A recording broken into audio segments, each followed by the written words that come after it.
This week, the News Minute and News Laundry published a story written by our colleague Nidhi Suresh on the life of the nun in Kerala who had accused Jalandhar Diocese Bishop Franco Mulakkal of rape. The nun complained in the year 2018. In 2022, a court in Kerala had acquitted Franco Mulakkal. He is no longer a bishop. So you must be wondering, why are we going back to the story? We believe this is an important one because this is perhaps the first time, and I think it is the first time, that a nun had complained of rape by a bishop. Franco did get acquitted, but what remained untold till now was the story of the nun. From 2018 onwards, she has never spoken up.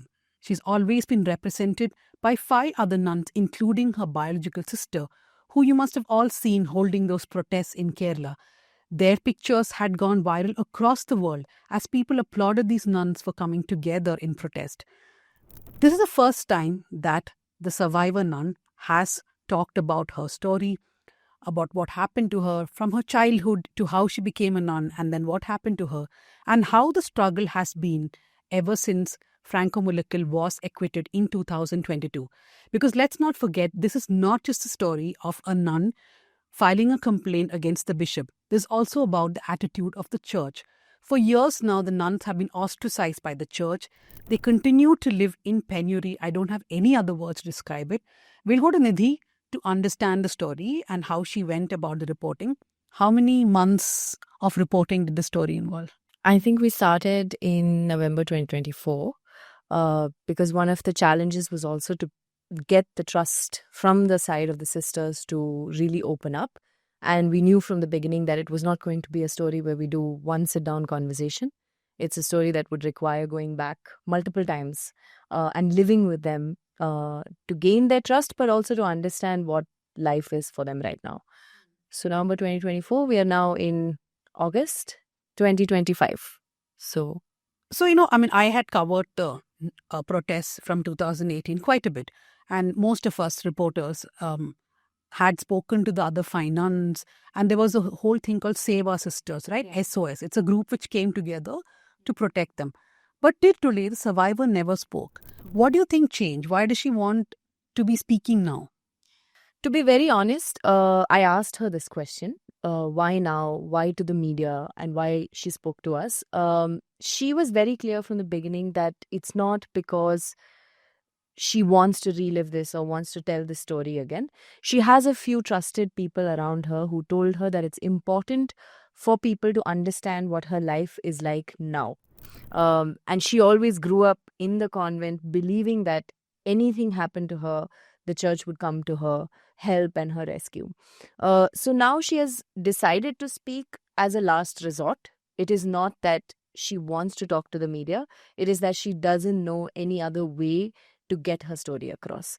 So when we approached her, there was a bit of a hesitation because I'm not Christian, and there was an question of whether there would be a full understanding of what it would mean to live in a church, to live as part of the system in the church. But with time, I think we were able to get her to open up, but also get her to talk about things other than just this case, and how this case has had a ripple effect on the life of also the other nuns who've completely given up their sense of what their life could be because of this one case. I think for the sake of the audience, we have to jog their memories a bit about what the case was all about, right? And how the judgment was criticized heavily for being patriarchal and not understanding how the church works. So the nuns live as part of the Missionaries of Jesus Congregation, which comes under the Jalandhar Diocese, basically the Catholic Church. Yeah. So the accusation was that she was raped multiple times when Franco, who is sort of heading this congregation also, comes from Punjab to Kerala for events. Now, when she complains and this becomes a case trial, Judge Gopakumar of the Additional Sessions Court acquits Franco. But it becomes a very controversial judgment because of the ways that the judge used to acquit Franco. Like, one thing I remember is that so basically the rapes start in 2014. Yeah, I think it's important to also understand that this Missionaries of Jesus congregation is a very new order within the church, which also means that there are very few nuns under it, because as per the hierarchy, it's the Mother General or the Mother Superior who is in charge of the younger nuns and the nuns who are in other areas of the same diocese. But in this particular case, the bishop had a lot more control because it was much fewer nuns who were part of the convent. So he was very directly involved in their everyday life, to a point where even the kitchen renovation in the convent, he had to approve the funds. So this kind of this fiduciary relationship is very important to keep in mind while understanding some of the questions raised by the judge in the judgment. I don't think the judge understood the fiduciary relationship at all. No. Yeah.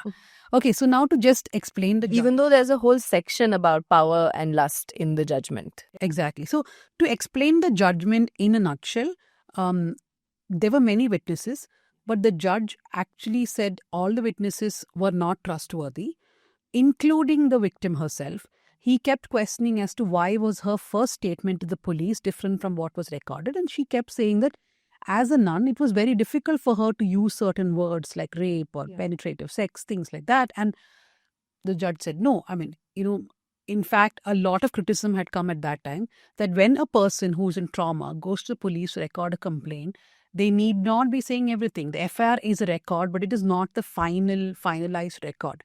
This is one theory which had come up. The second thing, of course, is that and this is something that she very clearly explained even to me when we first met, that she said it is a woman standing in court and talking and giving her testimony of the violence that she has experienced, the sexual violence, is very different from a nun doing the same thing in court. Because for a nun, or even going to the police, because of this idea of the chastity vow being broken, the poverty, chastity and obedience vow that they take, both obedience and chastity gets broken as soon as you decide to speak up, now, especially about something like sexual violence. So for her, this whole process of even speaking up is completely shrouded in shame and guilt. So to even claim her sense of agency to speak about this, even now, even to me, for her, it was very difficult to have this conversation or bring herself to say the names. So during our conversations, whenever we would come to this point of talking about the rape, she would always request if I could just go back to the court documents and read it rather than her kind of re-narrating it or reliving it. So there are 4 important points, right? One is right from the first month after the first rape happens, she starts going and confessing. Now, confession is an act where somebody goes and tells God or Jesus that they have confessed, that they have committed a sin. Yeah. So she has done around 6 to 7 confessions, but none of these priests or pastors were called to the court because anyway they wouldn't come and disclose about a confession. That is considered a sin also, and they could be excommunicated from the church. Yeah, as per the canon law, which is what guides and governs their life within the church. So it's interesting because in this case, the priests that she confessed to, almost the 6 priests that she gave confessions to, are all bound by the canon law in a way that they need not come to court and speak and say that they did hear her confession. And she herself does not know who these priests are because it was an anonymous confession, which means she will not be seeing who she's confessing to. Whereas Lizzie Vadakil, her spiritual mother, who was the first person she spoke about this to, could actually come and testify in court. And she did. So I'll come to Lizzie Vadakil, and there's a cousin called Jaya. So these are 2 very important characters in the judgment. Now in Lizzie Vadakil's case, she knows about these incidents right from the beginning. She tells the court that yes, the survivor nun had confessed to me, had confided in me. But in between, she writes a letter to a few priests in the convent where she says that I don't know anything about Franco. Now, Sister Lizzie Vadakil goes to the court and says that, see, I was forced to write that letter because I'm old. If they know that I'm standing against the bishop, they will throw me out of the church.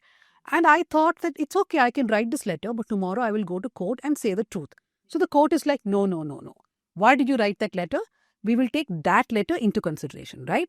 The second character is Jaya. Jaya is a cousin of the survivor nun who made a complaint that the survivor nun was having some sort of a relationship with her husband. Franco's counsel or lawyer uses that very nicely in court and keeps saying that the nun had an illicit relationship. Yeah. The cousin Jaya comes to the court and says, no, I was just angry and jealous. I made that up. It's a fake complaint. She's done it before as well. What does the judge say? No. You couldn't have been lying then. A woman of your stature and in brackets he's put a school teacher, and when your husband is a lawyer, would not do this to the reputation of your husband. As in, you So would not when lie. he wanted, he would believe one portion of Jaya's version. And in the same Lizzie Vadakil's, he would believe one portion of that, right? So in your story, you also met Lizzie Vadakil. Now tell me, what is the nun thinking? What does the survivor nun tell you about how she feels about the judgment itself? Yeah.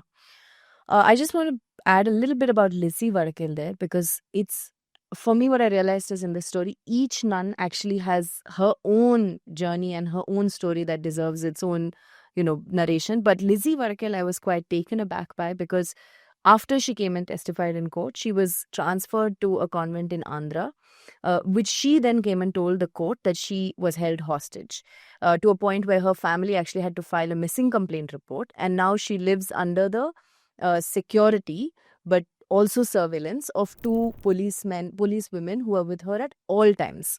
She lives in the convent? She lives in a separate convent, which is about 33 kilometers from where the survivor nun lives. But in her convent, the nuns don't speak to her. Nobody interacts with her. She lives in a small room for the last 7 years, full time by herself. And how old is she? She's 63 now. And nobody talks to her. And nobody talks to her. The food is segregated. If she has to wash clothes, the other nuns will go away from the bathroom so that she's not there when, they are not there when she's in the bathroom. They don't share any money or any extra food that comes to the convent is not shared with her. So in her room, she has a little bit of water, a little bit of snacks, so that she can give her family when they come to visit her. And she has about 4 to 5 outings in a year, which is also, she's accompanied by the police wherever she goes. So if she takes the bus there with her, if she takes the auto there with her. And she was given an option by the church to move to Andhra and join a convent there where she'll be able to live more peacefully. But she, when we spoke to her, said very clearly that this is her spiritual daughter and this is her duty, and she cannot, live away from Kerala until this case is done. So this is kind of the life that Lizzie Vadakil lives. Now, the survivor nun, who we call Sister Ruth in the story, she said she has never read the judgment, and she does not want to ever read the judgment. Also because even the detail of the assault in the judgment that the judge has written in such graphic detail is not easy, forget her, for any of us to read. It's gone into that much detail, which I don't think I've seen in a judgment before, and I don't think you have either, right? A lot of judgments try to stay away from the minute details. And I think the problem is also tone of this judgment. Yeah. And even in the letters that she has written, so there's obviously the human witnesses that were dismissed, and then there's the documentary evidence, which is the almost 14 to 15 letters that she has written to different authorities within the church trying to file a complaint. And the court said that all these were written after Jaya came. That was the reason the court used. Now, 1 minute. I just want to tell the people watching that this story is behind the paywall. Yes, it is a story of importance, but this also takes a lot of work. Nidhi has been traveling to and fro from Delhi to Kerala, and now she's in Bengaluru for the story. And we have amazing pictures taken by photographer Isaac. We also have a photo essay. We'll have, of course, smaller articles of the points that the nun made, etc. But I would ask you to definitely become a subscriber and read this in-depth reporting. Many of you must have read Nidhi's last story on the crime in Kerala against a film actor. Now, another thing I want to ask you is, see, after 2022, there have been sporadic reports about how, I think there were 5 nuns in the protest. Sister Ruth, who's a survivor, is a 6th nun. Out of the 5 nuns, now 3 of them have left the convent and they are no longer sisters, right? But first tell me, how is the life in the convent itself? How bad is the situation? So if you see some of our pictures, you'll understand the isolation even geographically for them. It's a 28-room building in which now 3 women live all by themselves. Before this, that building also served as an old age home and a youth hostel, which now according to the church, this is now not a convent. Other sisters who were living here have all left. I think in October or March 2023, the convent was vacated and the diocese said that we are not going to consider this as part of our convent or our system anymore. So Electricity and water bills are still paid by the church, but apart from that, the nuns have no financial assistance. They used to receive about 5,000 rupees each from the side of the church for their daily sustenance, but that was completely cut off after the acquittal. The first attempt by the church was to separate all the nuns. So they sent transfer orders asking 5 of them to go to 5 different places, which all 5 of them said they will not because they plan to appeal the acquittal in the High Court. And soon after that, they kept pushing them to apply for leave of absence or send their letter of dispensation, which means that they want to leave nunhood and exit the convent.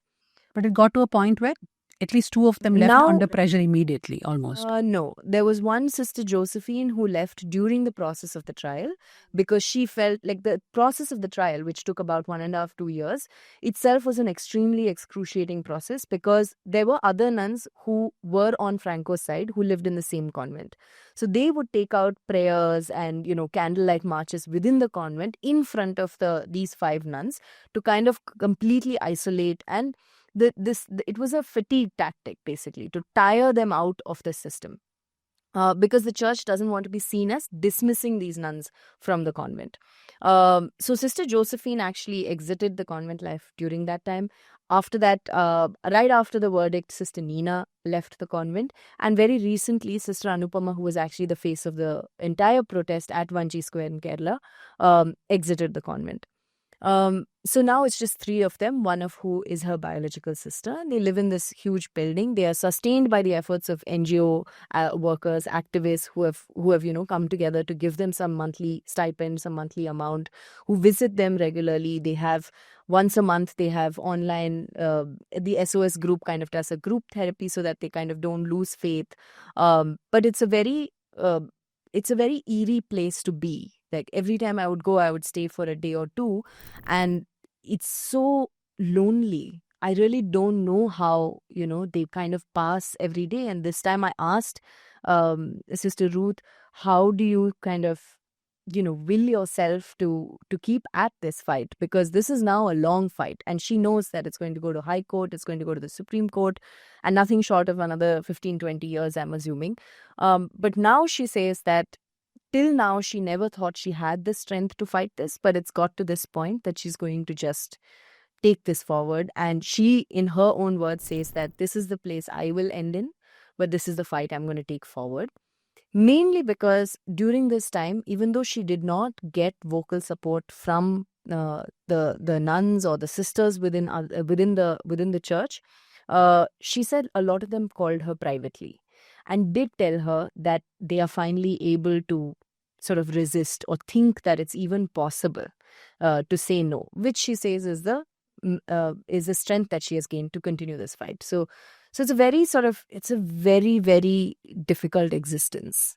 So basically, what has happened is since 2022, the church has pulled back any support for the nuns. Anything, medical, financial, for basic ration, for food, groceries, nothing.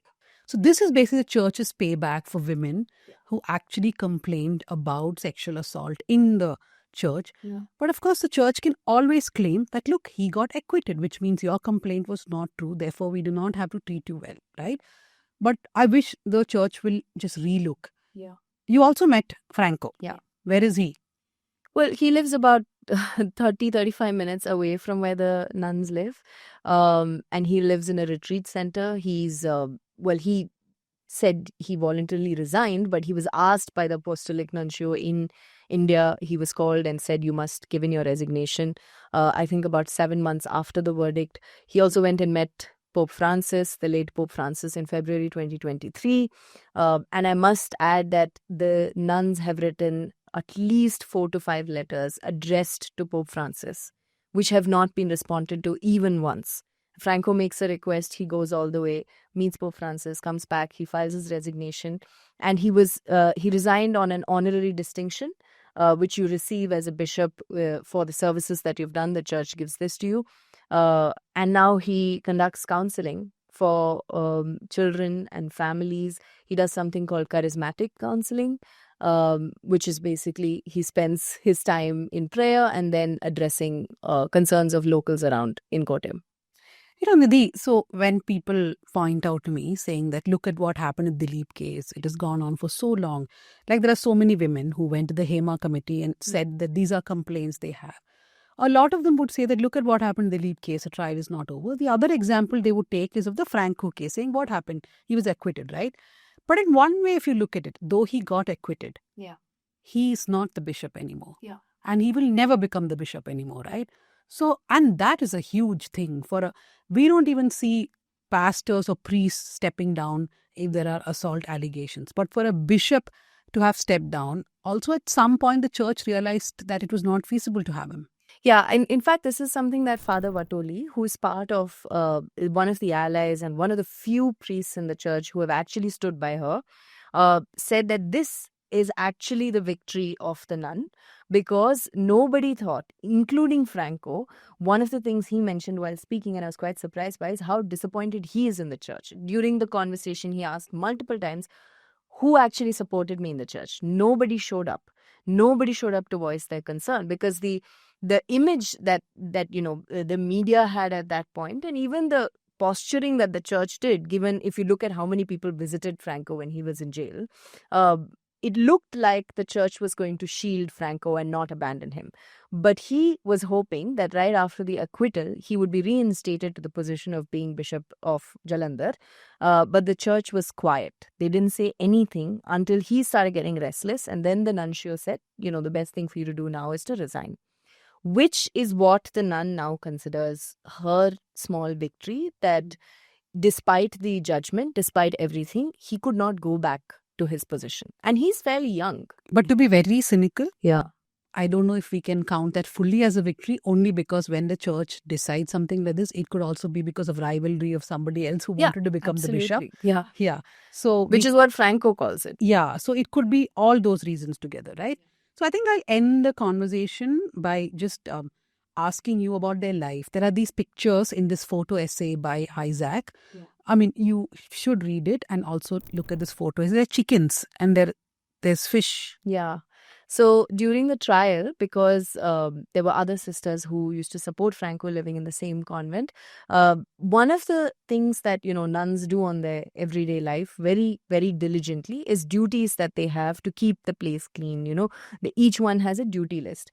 Now, the first thing they did to these 5 nuns is remove them from all the duties, whether it's prayer duties or the upkeep duties. They were completely isolated.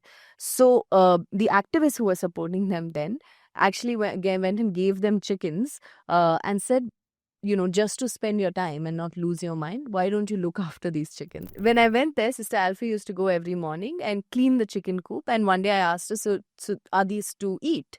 Do you cook and eat them? And she immediately said, no, of course not. These are our case chickens, because these were the chickens who kept them company during the trial. So it's called case chicken. Case chickens is what they call them. And they had case fish. Many case fish died, but some of them are still there, but they don't eat them, or they're very attached to them in a very loving way.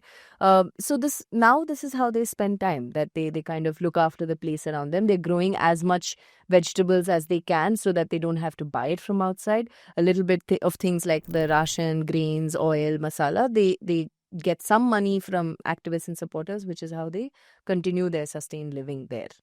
I just felt like at this point, I think one of the questions we also asked ourselves during this process of editing also is why we want to do the story now, especially that it's fallen off the news cycle and that there isn't like a very immediate news peg apart from the fact that the nun is really speaking out. But a lot of the details of the life after the acquittal is really things that fall off our news cycle, right? We don't kind of understand how much of systematic failure really takes a toll on a person kind of living through this system. And that is really the story. I mean, for us, the rape allegations itself was a very, minute part of the details of trauma. And we're really looking at when a case of sexual violence, especially with regards to the church, comes to light, what is the different kinds of ripple effects and toll it has on one person. So I think that's why her account now is still very important and very valid. And that's also what she said. So because you said editing of the story, it's been edited by Bharati, our colleague, who also in News Minute sort of understands church and church systems and Protestants and Catholics and all that. So do read the story. My last question to you is, out of 6, 3 have left. Yeah. I'm sure the other 3 have perhaps thought about, or people have told them why continue to live this life. Yeah, I mean, 2 of them who support her, of which one is her biological sister, who's very clear that there's no question of her stepping out of this unless her own sister, who's a survivor nun, decides to do so. Sister Ansita, who's there, is actually the quietest of them all. And she, every time I've asked her this question, she just says, I don't even think about it. For me, the survivor, Sister Ruth, has been like a mother, and I continue to live with her until she lives here. Sister Ruth herself, this time, the last visit we had, which was actually I felt like she was extremely low and saddened because of the situation now. She was very clear. She said, I've told both the other sisters that if they want, they have a right to freedom. They have a right to leave this place. And now I will continue this fight, because she believes that till now she had a lot of people supporting her, giving her strength. And she said, now I will take this forward, even if it means me alone living in this 28-room building. I also just want to point out that we did reach out to the Vatican. We reached out to most of the people that she had written personal letters, handwritten letters to. We only received a response from one who said that he had never heard of this case. This is Cardinal Mark Aulé, who's, if I'm pronouncing it right, who's now living in Canada. He held a very senior position in the Vatican, and we got a response from him saying that he had never heard of this case. But other than that, we've also never received any responses from any of the people we wrote to. And what else did Franco tell you? There's this quote where he says that perhaps women need not exist. Yeah, I mean, we had 3-4 conversations with Franco, which lasted hours. And for him, he felt this need to kind of really explain his version of events. And he kept revisiting sort of the scene of crime and kind of justifying how the nun, he basically character assassinates Sister Ruth, and said that in his version of how the world should exist, he constantly questioned why women should exist. Why? I mean, So what is his option of if women don't exist?